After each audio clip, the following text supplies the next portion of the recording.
વહાલા દર્શક મિત્રો, જ્યારે પણ તમારા જીવનમાં શૈતાન હુમલો કરે છે ત્યારે ઈશ્વર પર ભરોસો રાખો. એલિયાએ પણ પોતાના જીવનમાં પરાજય અને પીછેહટનો અનુભવ કર્યો ત્યારે તે ડરી ગયો. શું આપણે આવા સંજોગોમાં ઈશ્વરની ઈચ્છાને અનુસરીએ છીએ?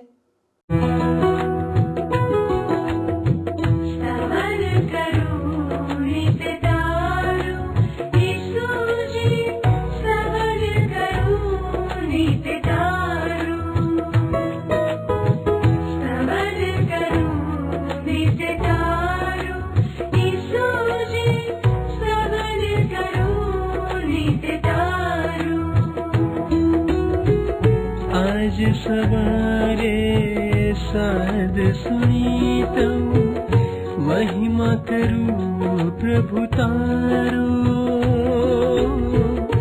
महिमा करूं प्रभु तारो,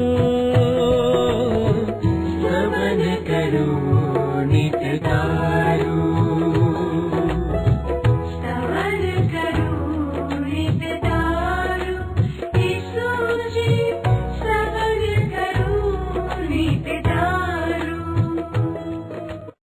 વહાલા મિત્રો, સ્તવન કાર્યક્રમમાં આપ સૌનું સ્વાગત છે.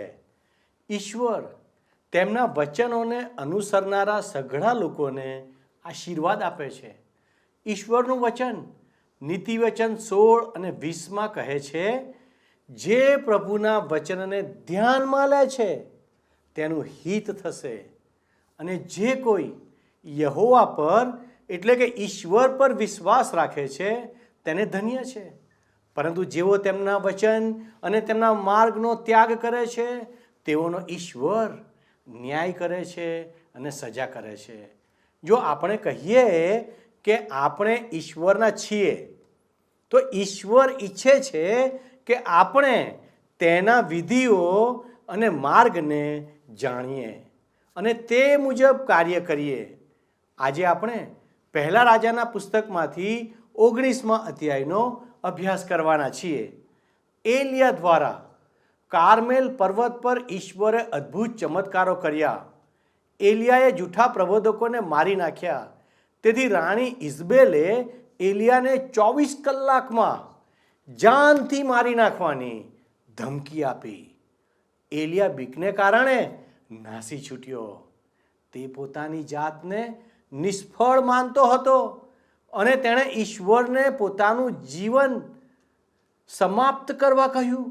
એલિયાની જેમ દરેક વિશ્વાસી જન પણ પોતાના જીવનમાં પરાજય અને પીછેહટનો અનુભવ કરે છે. ખરું ને દર્શક મિત્રો? આવા સમયે ઈશ્વર પર વિશ્વાસ રાખીને તેમનું સેવા કાર્ય કરવાનું ચાલુ રાખીએ. વહાલા દર્શકો, ચાલો આપણે આપણા અભ્યાસની શરૂઆત કરીએ. તમે મિત્ર મારી સાથે સાથે નિયમિત રીતે બાઇબલમાંના ઈશ્વરના પવિત્ર વચનોનો અભ્યાસ કરવાની હૃદયમાં જે ઝંખના રાખો છો એ માટે હું તમારો આભાર માનું છું. આ 19મા અધ્યાયમાં એલિયા પ્રબોધક એક રોતેમ વૃક્ષ નીચે બેઠેલો આપણને જોવા મળે છે. આહાબ રાજા રાણી ઇઝેબેલને સમાચાર આપે છે કે એલિયાએ બઆલના બધા જ પ્રબોધકોની કતલ કરી નાખી છે. ઇઝબેલ રાણી એલિયાને મારી નાખવાના શપથ લે છે અને એલિયા પ્રબોધક બેરશેબાના પ્રદેશમાં એક નામર્દની જેમ નાસી છૂટે છે, જ્યાં તે પોતાના નોકરને મૂકીને અરણ્યમાં હજી વધારે આગળ વધે છે અને એક રોતેમ વૃક્ષ નીચે ગોઠણ ભેર ભરાઈ જાય છે. અને અહીંયા એ ઈશ્વરને પ્રાર્થના કરે છે કે ઈશ્વર એનો જીવ લઈ લે. એલિયાનું ચેતાતંત્ર નિર્ગત થઈ ગયું છે. શારીરિક રીતે અને માનસિક રીતે તે નિર્ગત થઈ ગયો છે. ઈશ્વર તેને પોષણયુક્ત આહાર અને પુષ્કળ પ્રમાણમાં નિંદ્રા આપે છે. એ પછી ઈશ્વર તેને દર્શનીય દ્રશ્યો બતાવે છે. ભારે પવન, ધરતીકંપ અને અગ્નિ. એલિયા પ્રબોધકને આ બધું ગમે છે, પણ એ પછી એને ઈશ્વરની શાંત ઝીણી વાણી સંભળાય છે. આ વાણી જોકે એલિયાના વ્યક્તિત્વથી વિરુદ્ધની છે. ઈશ્વર શાંત ઝીણી વાણીમાં છે. ઈશ્વર એલિયા પ્રબોધકને પ્રવૃત્તિ અને ખતરાના સ્થાનમાં પાછો મોકલે છે. રસ્તામાં એલિયા પ્રબોધક એનો અનુગામી બનવા એલીશાને બોલાવે છે. કાર્મેલ પર્વત ઉપર બાલના 450 પ્રબોધકોને મહાત કરનાર આ જ એલિયા પ્રબોધક છે. એ માનવું અઘરું છે. અત્યારે એ એક જુદો જ માણસ દેખાય છે, પરંતુ એની પરિસ્થિતિ માટે એક કારણ પણ છે. ખેર, તમે મિત્ર હવે મારી સાથે સાથે રાજાઓના પ્રથમ પુસ્તકના 19મા અધ્યાયની પ્રથમ 3 કલમો જોશો. અહીં લખવામાં આવ્યું છે, અને એલિયાએ જે સર્વ કર્યું હતું તે, ને તેણે કેવી રીતે સગળા પ્રબોધકોને તરવારથી મારી નાખ્યા હતા તે પણ આહાબે ઇઝબેલને કહ્યું. ત્યારે ઇઝબેલે એલિયા પાસે ખેપિયા મોકલીને કહાવ્યું કે કાલે આશરે આ વેળા સુધીમાં હું તારા જીવને એ પ્રબોધકોમાંના એકના જીવ જેવો ન કરું તો દેવતાઓ મને એવું ને એથી પણ વધારે વિતાડો. તેણે તે જોયું ત્યારે તે ઉઠીને પોતાનો જીવ લઈને નાઠો ને યહૂદાના બેરશેબામાં પહોંચ્યો, ને ત્યાં તેણે પોતાના ચાકરને મૂક્યો. ઇઝબેલ રાણીએ એલિયા પ્રબોધકને ધાક ધમકી ભર્યો સંદેશો મોકલાવ્યો. ઇઝરાયેલી લોકો સમક્ષ જુઠ્ઠી આરાધના ભક્તિને મહાત કરવામાં એલિયાની પુષ્કળ તાકાત અને પુષ્કળ શક્તિ ખર્ચાઈ ગયા હતા. હવે જ્યારે એને સંદેશો મળ્યો કે ઇઝબેલ રાણીએ તેને મારી નાખવાની ધમકી આપી છે, ત્યારે એણે એક વિચિત્ર બાબત કરી. પેલા સિમોન પીતરે પણ એવું કર્યું હતું. પ્રભુ ઈસુ ખ્રિસ્તના શિષ્ય સિમોન પીતરે ઈસુ ખ્રિસ્ત તરફથી પોતાની આંખો ખસેડી લઈને ઉછળતા પાણીના મોજા ઉપર દ્રષ્ટિ કરી સિમોન પીતરે, ત્યારે એ ડૂબવા લાગ્યો પાણીમાં. અને એ જ રીતે આ એલિયા પ્રબોધક પણ પોતાની હિંમત ગુમાવી બેઠો અને એ નાસવા લાગ્યો. દક્ષિણ દિશામાં છેક છેવાડાના ભાગમાં આવેલ બેરશેબા પ્રદેશમાં એ નાસી ગયો. અરણ્યમાં એ ખૂબ દૂરનો પ્રદેશ હતો મિત્ર. બેરશેબા સુધી નાસી જનાર વ્યક્તિ ઉત્તરના રાજ્યથી સહી સલામત હતો, પરંતુ અરણ્યમાં આટલે દૂર પહોંચ્યા પછી પણ તમે જુઓ, એલિયા પ્રબોધક પોતાના નોકરને ત્યાં છોડીને વધારે 1 દિવસ મુસાફરી કરીને આગળ જાય છે. 4 કલમ. પણ પોતે 1 દિવસની મજલ જેટલે દૂર અરણ્યમાં ગયો અને જઈને તે એક રોતેમ વૃક્ષ તળે બેઠો. ત્યાં તેણે મોત માગ્યું અને કહ્યું કે હવે તો બસ થયું. હવે તો હે યહોવા, મારો જીવ લઈ લે, કેમ કે હું મારા પિતૃઓ કરતા સારો નથી. આપણે મિત્ર એ કબૂલ કરવું પડશે કે કાર્મેલ પર્વત ઉપર ઊભા રહીને બાઆલના પ્રબોધકોને મહાત કરનાર આ માણસમાં બહુ જ નોંધપાત્ર એવો ફેર પડી ગયો છે. દેશના છેવાડાના ભાગમાં આવેલ ઉત્તર દિશામાં એક રોતેમ વૃક્ષ નીચે એ છુપાઈ ગયો છે. ઇઝબેલ નામની એક મહિલાથી ગભરાઈ જઈને આબ રાજાને એલિયા પ્રબોધકને પકડવાની કે એનો નાશ કરવાની કોઈ કોશિશ કરી નહોતી, પરંતુ ઇઝબેલ રાણી એલિયાને ધિક્કારતી હતી. અને જો બની શકે તો ઇઝબેલ રાણી એલિયાને જીવતો રહેવા દેવા માંગતી નહોતી. આ એલિયા પ્રબોધક એક જબરજસ્ત સંઘર્ષમાંથી બહાર ગયો હતો. ઈશ્વરની વેદી આગળ ઉભા રહીને એણે ઈશ્વરને પ્રાર્થના કરી હતી અને આકાશમાંથી અગ્નિ પડ્યો હતો. એ પછી બાઆલના પ્રબોધકોની કતલ કરવામાં આવી હતી અને ત્યાર પછી જબરજસ્ત વરસાદનું વાવાઝોડું થયું.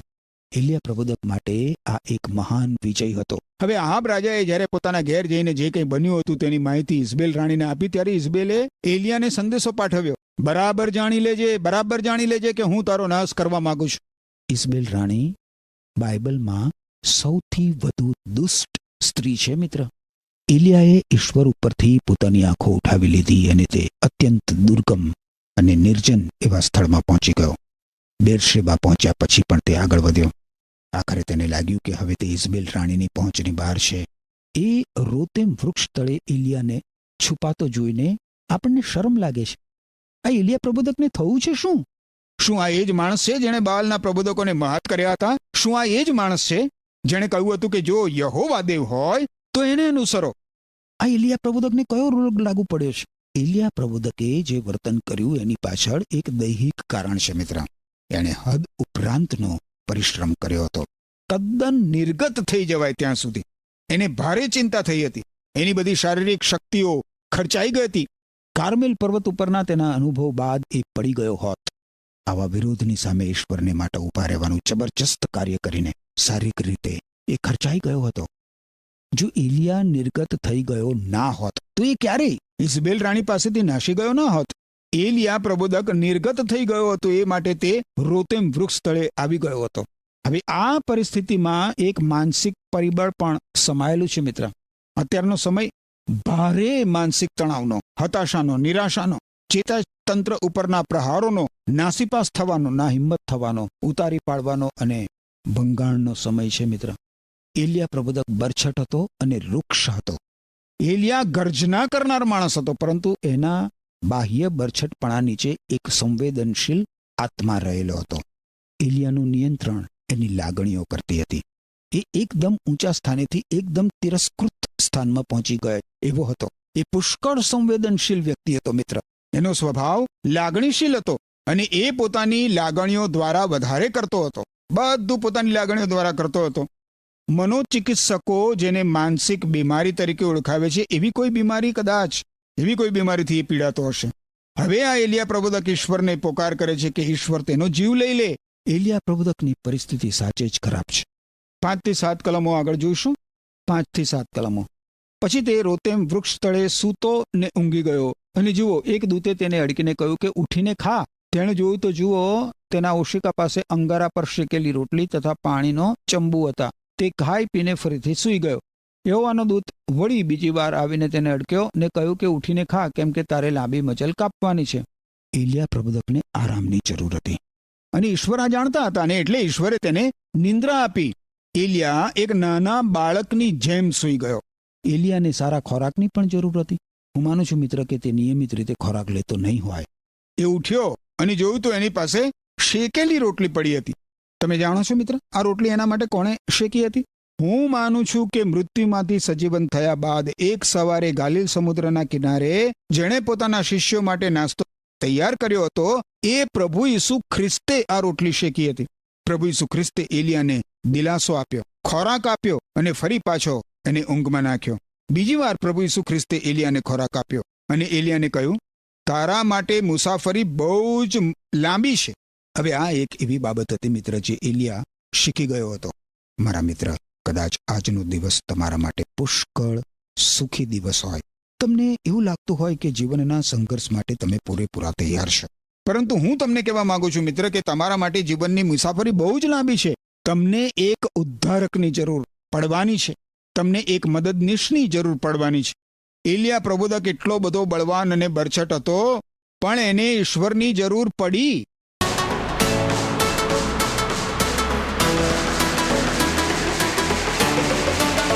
ઓ મારા વાલા ઈસુ, પ્યારા ઈસુ, તારી સ્તુતિ કરું છું.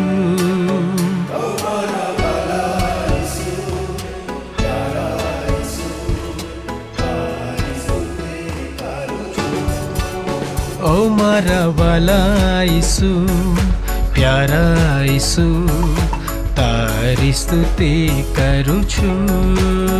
ઓ મારા વાલા ઈસુ, પ્યારા ઈસુ, તારી સ્તુતિ કરું છું.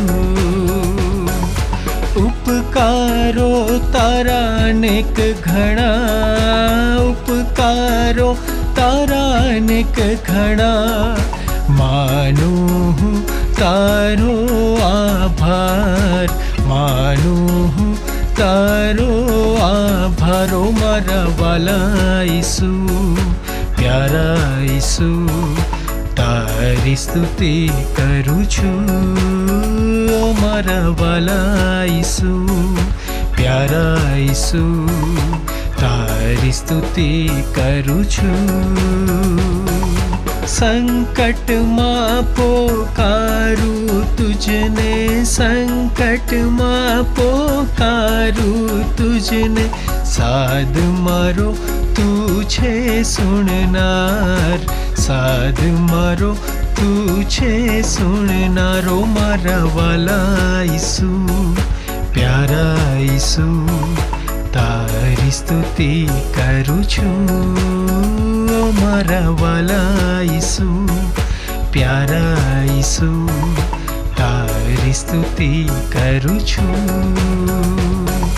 તારણનો માર્ગ છે તું, તારણનો માર્ગ છે તું, અનંત કાળનું જીવન તું, અનંત કાળનું જીવન તું. ઓ મારા વાલા ઈસુ, પ્યારા ઈસુ, તારી સ્તુતિ કરું છું.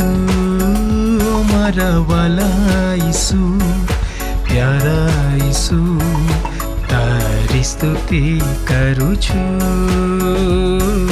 તારી સ્તુતિ કરું છું, તારી સ્તુતિ કરું છું.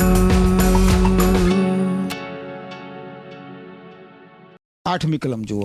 તેણે ઉઠીને ખાધું તથા પીધું ને તે ખોરાકના પ્રતાપથી તે 40 દિવસ ને 40 રાત ચાલીને દેવના પર્વત હોરેબ પહોંચ્યો. ઈશ્વરે પૂરા પાડેલા ખોરાક દ્વારા શક્તિ પ્રાપ્ત કરીને એલિયા પ્રબોધક દોડતો રહ્યો. મૂસાને જે પર્વત ઉપર નિયમ આપવામાં આવ્યો હતો, ઈશ્વરનો નિયમ, એ હોરેબ પર્વત સુધી એ પહોંચી ગયો. 9મી અને 10મી કલમ આગળ કહે છે, તેણે ત્યાં એક ગુફામાં જઈને ત્યાં ઉતારો કર્યો. અને જુઓ, યહોવાનું વચન તેની પાસે આવ્યું ને તેણે તેને પૂછ્યું કે એલિયા, તું અત્રે શું કરે છે? તેણે કહ્યું કે સૈન્યોનો દેવ યહોવાને સારું, મને ઘણી જ આસ્થા ચડી છે, કેમ કે ઇઝરાયેલ પુત્રોએ તારા કરારનો ત્યાગ કર્યો છે, તારી વેદીઓને પાડી નાખી છે અને તારા પ્રબોધકોને તરવારથી મારી નાખ્યા છે, અને હું એકલો જ બચી રહ્યો છું, અને તેઓ મારો પણ જીવ લેવા શોધે છે. ઈશ્વર એલિયાની સાથે વ્યવહાર કરી રહ્યા છે. મિત્ર, એલિયા માનસિક રીતે પડી ભાગ્યો છે અને તેને માનસિક મદદની જરૂર છે. હું માનું છું કે જો આપણે પ્રભુ ઈસુ ખ્રિસ્તના ખોળામાં દોડીને સંતાઈ જઈએ મિત્ર, અને તેમની આગળ આપણું હૃદય ખોલી નાખીએ, તો આપણી સમસ્યાઓ હલ થઈ શકે. જો આપણે પ્રભુ ઈસુ ખ્રિસ્તને આપણી તકલીફો અને આપણી સમસ્યા જણાવીએ, તો આપણે લોકોને તે જણાવવાની આવશ્યકતા હોતી નથી. આપણે પ્રભુ ઈસુ ખ્રિસ્તને જ બધું કહેવાની જરૂર હોય છે. 11મી કલમમાં કહે છે, તેણે કહ્યું કે બહાર આવીને પર્વત પર યહોવાની સન્મુખ ઉભો રહે, અને જુઓ, યહોવા ત્યાં થઈને જતો હતો, અને ભારે તથા જોરાવર વાયુ પર્વતોને ફાડતો તથા યહોવાની સન્મુખ ખડકોના ટુકડા કરતો હતો, પણ એ વાયુમાં યહોવા નહોતો, અને વાયુ પછી ધરતીકંપ થયો, પણ એ ધરતીકંપમાં યહોવા નહોતો. સૌ પ્રથમ તો આપણે જોઈએ છે અત્યંત ભારે અને પ્રબળ પવન ફૂંકાયો, જેનાથી પર્વતોના ટુકડા થઈ ગયા અને ખડકો તૂટી ગયા. એલિયાને પવનનું આ વાવાઝોડું ગમ્યું, અને એ પછી એના પગ નીચેનો પર્વત ખળભળ્યો, ધ્રુજવા લાગ્યો. આ એલિયા પ્રબોધકને ધરતીકંપ પણ ગમ્યો, કારણ કે એલિયા એ પ્રકારનો માણસ હતો. હવે 12મી કલમ જુઓ. અને ધરતીકંપ પછી અગ્નિ પ્રગટ્યો, પણ તે અગ્નિમાં યહોવા નહોતો, અને અગ્નિ પછી એક કોમળ ઝીણો સાદ સંભળાયો. ધરતીકંપ થયા પછી અગ્નિ પ્રગટ્યો. કાર્મેલ પર્વત ઉપર આકાશમાંથી એલિયા અગ્નિ લાવ્યો હતો. એલિયાને અગ્નિ પણ ગમ્યો. પરંતુ એક મિનિટ, ઈશ્વર પવનના વાવાઝોડામાં નહોતા, ધરતીકંપમાં પણ નહોતા, અને અગ્નિમાં પણ નહોતા. અગ્નિ પ્રગટ્યા પછી લખ્યું છે, ધીર ગંભીર ઝીણો અવાજ આવ્યો. એલિયાને જો કંઈ ના ગમતું હોય તો એ ધીર ગંભીર ઝીણો અવાજ હતો. મને ખાતરી છે મિત્ર કે એલિયાનો અવાજ એવો નહોતો, પરંતુ એલિયાએ એ શીખવાની જરૂર હતી કે ઈશ્વર શાંત માર્ગે કામ કરે છે. આ રીતે ઈશ્વરને કાર્ય કરતા જોવા એ કેટલું બધું અદ્ભુત છે. ઈશ્વર એલિયા પ્રબોધકને એક મોટો પાઠ શીખવતા હતા. કાર્મેલ પર્વત ઉપર સ્વર્ગમાંથી અગ્નિ પ્રગટ્યું, એ દ્વારા યુદ્ધ ખરેખર જીતાયું નહોતું. એ દ્વારા ખરેખર યુદ્ધ નહોતું જીતાયું. ઈશ્વર એમના અદ્ભુત કૃત્યો કરવા માટે રહસ્યમય અને શાંત માર્ગે આગળ વધે છે. ઈશ્વર શાંતિથી કાર્ય કરે છે. ઈશ્વર પોતાના હેતુઓ પૂરા કરવા માટે નાની નાની બાબતોનો ઉપયોગ કરે છે. મિત્ર, નાની નાની બાબતોનો. એલિયા પ્રબોધકે એ બાબત શીખવાની જરૂર હતી. 13 અને 14 કલમોમાં લખ્યું છે, એલિયાએ એ સાંભળ્યો ત્યારે એમ થયું કે પોતાનું મુખ પોતાના જબ્બાથી ઢાંકીને તે બહાર નીકળ્યો ને ગુફાના મોં આગળ ઉભો રહ્યો. અને જુઓ, તેની પાસે એક એવો સાદ આવ્યો કે એલિયા, તું અહીં શું કરે છે? તેણે કહ્યું કે સૈન્યોના દેવ યહોવાને સારું, મને ઘણી જ આસ્થા ચડી છે, કેમ કે ઇઝરાયેલ પુત્રોએ તારા કરારનો ત્યાગ કર્યો છે, તારી વેદીઓ પાડી નાખી છે, ને તારા પ્રબોધકોને તરવારથી મારી નાખ્યા છે, અને હું એકલો જ બચી રહ્યો છું, અને તેઓ મારો પણ જીવ લેવા શોધે છે. આપણામાંના ઘણા બધાને એવું લાગે કે પોતે એલિયા પ્રબોધક જેવા છે. કેટલીક વખત આપણી આસપાસ, આપણા કુટુંબોમાં અને આપણી આસપાસના લોકોમાં અવિશ્વાસી એવા લોકો હોય છે, અને આપણને એવું લાગે છે કે પૃથ્વી ઉપર આપણે એકલા જ પ્રભુ ઈસુ ખ્રિસ્ત માટે ઊભા છીએ. આપણે એકલા જ પ્રભુ ઈસુ ખ્રિસ્ત માટે ઊભા છીએ. 15 થી 17 કલમોમાં આગળ જોઈશું. યહોવાએ તેને કહ્યું કે અરણ્યને માર્ગે થઈને દમસ્ક પાછો જા, અને ત્યાં તું પહોંચે ત્યારે હઝાએલનો અભિષેક કરીને તેને અરામનો રાજા ઠરાવજે, અને નિશ્વીના દીકરા યેહૂનો અભિષેક કરીને તેને ઇઝરાયેલનો રાજા ઠરાવજે, અને અબેલ મહોલાહ વાસી સાફાટનો દીકરા એલીશાનો અભિષેક કરીને તેને તારી જગ્યાએ પ્રબોધક ઠરાવજે. 17મી કલમ. અને એમ થશે કે હઝાએલની તરવારથી જે કંઈ બચી જશે તેને યેહૂ મારી નાખશે, અને યેહૂની તરવારથી જે કંઈ બચી જશે તેને એલીશા મારી નાખશે. ઈશ્વર એલિયા પ્રબોધકને કહે છે કે તું ઉત્તરના રાજ્યમાં હવે પાછો જા, તારે મારા માટે હજી વધારે કામ કરવાનું છે. એલિયાએ યઝાએલને અરામના રાજા તરીકે અભિષેક કરવાનો છે અને ઇઝરાયેલના રાજા તરીકે યેહૂનો અભિષેક કરવાનો છે. અને એ પછી ઈશ્વર એલિયાને તેના અનુગામી તરીકે એલિશાને પસંદ કરવાનું કહે છે. 18મી કલમ કહે છે, તો પણ હું મારે માટે ઇઝરાયેલમાં એવા 7,000ને બચાવીશ કે જે સર્વના ઘૂંટણ બઆલની આગળ કદી નમ્યા નથી ને જેઓ માના કોઈના મુખે તેને ચુંબન કર્યું નથી. આખરે ઈશ્વર એલિયા પ્રબોધકને કહે છે કે બઆલની સામે નમ્યા ના હોય એવા 7,000 માણસો છે. 7,000 માણસો. મારા મિત્ર, ઈશ્વર પાસે હંમેશા શેષ વિશ્વાસીઓ હોય છે જ. એલિયાના સમયમાં પણ હતા અને આજે પણ છે. ઇઝરાયેલના આ શેષ લોકો ઈશ્વરના પક્ષમાં ઊભા હતા. એ લોકોએ બઆલ સામે પોતાના મસ્તકો નમાવ્યા નહોતા કે પોતાના ઘૂંટણો ટેકવ્યા નહોતા. એલિયાની જેમ એ લોકો જાહેરમાં ઈશ્વરના પક્ષમાં ઊભા નહોતા. હા, એ સાચું છે. એ લોકો છુપ્પા વિશ્વાસીઓ હતા, પરંતુ એ લોકો ઈશ્વરને વફાદાર હતા. હવે ઈશ્વર એલિયાને પોતાની પાસે સ્વર્ગમાં બોલાવી લેવાની તૈયારી કરે છે અને એલિસાનું સ્થાન લેવા માટે ઈશ્વર એલિસાને ઊભો કરશે. 19 થી 21 કલમોમાં લખ્યું છે, પછી તે ત્યાંથી વિદાય થયો ને શાફાટનો દીકરો એલિસા તેને ખેડતો મળ્યો. તેની આગળ 12 જોડ બળદ હતા. તે પોતે 12મીની સાથે હતો. એલિયાએ તેની પાસે જઈને પોતાનો જબ્બો તેના પર નાખ્યો. તે બળદોને મૂકીને એલિયાની પાછળ દોડ્યો ને કહ્યું કે કૃપા કરીને મને મારા બાપને તથા મારી માને ચુંબન કરવા જવા દે ને પછી હું તારી પાછળ આવીશ. તેણે તેને કહ્યું કે ફરી પાછો જા, કેમ કે મેં તને શું કર્યું છે? 21મી કલમ. એટલે તે તેની પાછળ ન જતા પાછો ફર્યો ને તેણે એક જોડ લઈને તેનો વધ કર્યો. તેઓએ તે ખાધું. પછી તે ઉઠીને એલિયાની પાછળ ગયો ને એની સેવા ચાકરી કરી. હવે એલિશા એલિયા પ્રબોધકનો શિષ્ય બને છે.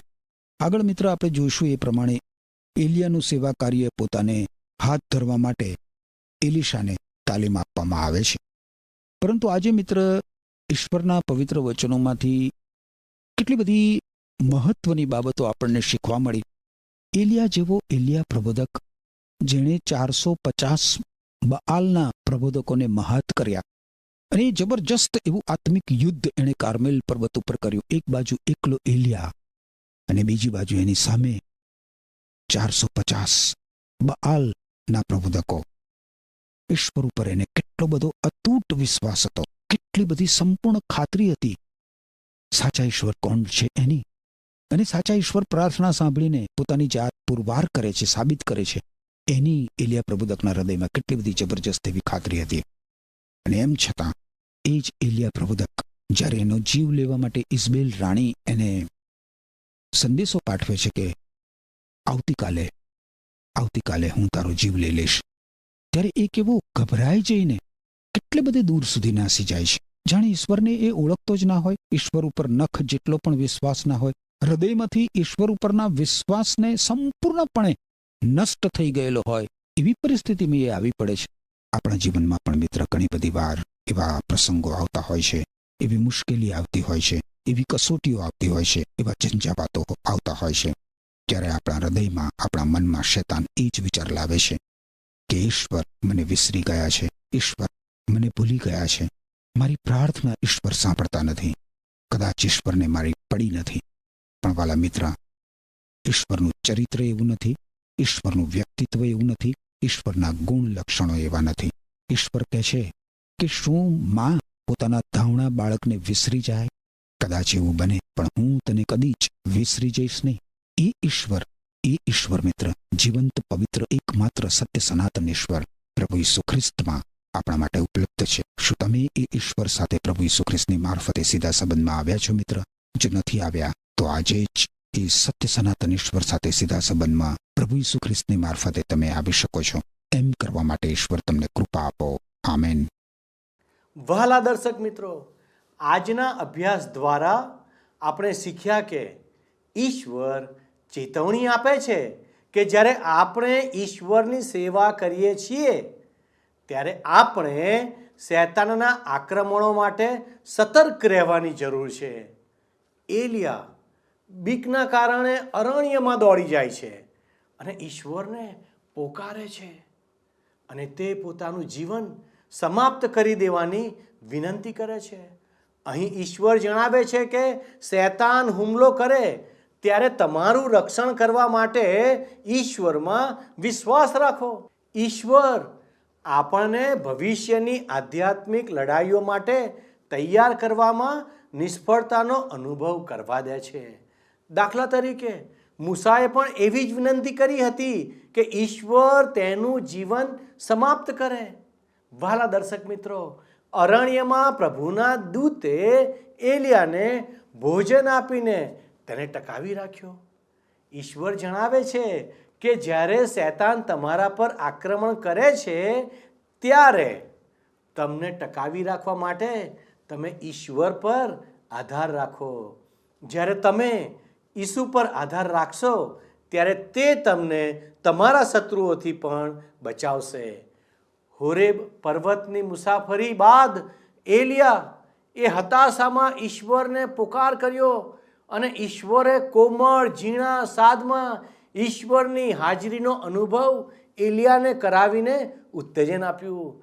એ જ રીતે ઈશ્વર તમને પણ પ્રોત્સાહન આપે છે. જેમ ઈશ્વરે એલિયા પ્રબોધકના સમયમાં 7,000 સેવકોને બચાવીને રાખ્યા હતા, તેમ ઈશ્વર હંમેશા પોતાના બાકી રહેલા વિશ્વાસીઓનું રક્ષણ કરશે. ઈશ્વરે એલિયાને આદેશ આપ્યો કે તે એલીસાને પોતાના વારસદાર અને ભવિષ્યના ભાવિ પ્રબોધક તરીકે કામ સોંપે અને તેને તાલીમ આપે. વહાલા દર્શક મિત્રો, એલીસાએ તરત જ ઈશ્વરના તેડાનો સ્વીકાર કર્યો. તેમ આપણે પણ ઈશ્વરના આહ્વાનનો પ્રતિભાવ આપવો જોઈએ. આવો વહાલા દર્શક મિત્રો, આપણે પ્રાર્થના કરીએ. વહાલા ઈશ્વર પિતા, અમે તમને ધન્યવાદ આપીએ છીએ, અમે તમારી સ્તુતિ કરીએ છીએ, કારણ કે તમે મહાન ઈશ્વર છો. અને દેવ, તમે અમને નવું જીવન પૂરું પાડો છો. તમે અમને નવી દિશા આપો છો. તમે અમને તમારી સેવા માટે તેડો છો. દેવ, અમે તમારી બીકમાં જીવીએ, તમારી પાસે આવીએ, તમને અઢેલીને જીવીએ. પવિત્ર પ્રભુ, તમે અમને મદદ કરો. અમારા દરેક શ્રોતા મિત્રોને અમે તમારા હાથોમાં લાવીએ છીએ. એમની દરેક જરૂરિયાતોને તમે પરિપૂર્ણ કરો. અમારી આ પ્રાર્થના ઈસુના નામમાં માગીએ છીએ. આમેન. વહાલા દર્શક મિત્રો, આજનો કાર્યક્રમ આપને ગમ્યો છે તો જરૂરથી અમને ફોન કરશો. અમારા પ્રતિનિધિ આપના ફોનની રાહ જોઈ રહ્યા છે. વહાલા દર્શકો, ઈશ્વર આપને આશીષ આપો. આમેન.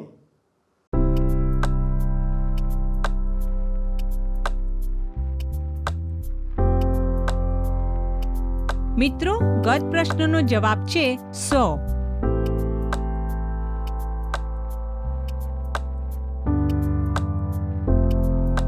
આજનો પ્રશ્ન છે, એલિયા કયા વૃક્ષ તળે બેઠો?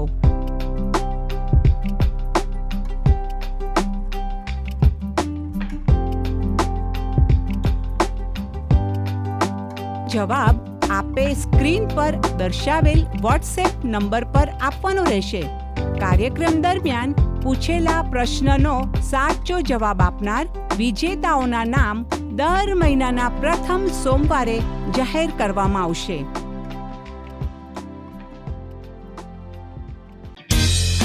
શું તમને આ કાર્યક્રમ ગમ્યો? અત્યારે જ અમને મિસ કોલ કરો.